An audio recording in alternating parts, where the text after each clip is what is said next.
Good afternoon, St. Cecilia community. So this is the third installment of the conversation about Lent. We've talked about prayer, we've talked about fasting, and now I'd like to talk to you about almsgiving. A lot of times people think, I'll write a check, or, I'll do it later. Well, it's important that we think about ways that we can directly help and touch people. So I want to give a couple of suggestions. But first of all, I want to read this little parable to you from the Gospel of Matthew. And when the Son of Man comes in his glory and all the angels with him, he'll sit on the throne.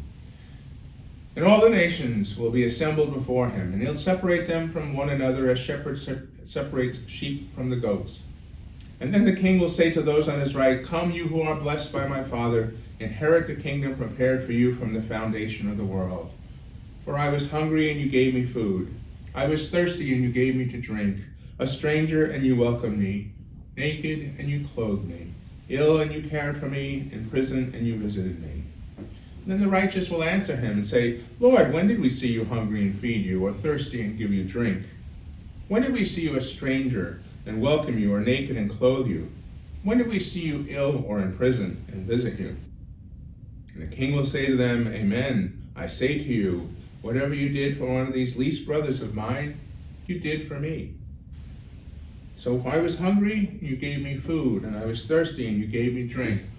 All of the things that we can do very simply. So here's a suggestion. Perhaps instead of just writing a check and thinking that that's the way to go, take some time and go buy a bag of groceries at the local supermarket and donate it to the Helpline House. They're always asking for certain things because they're always having people come to them looking for food.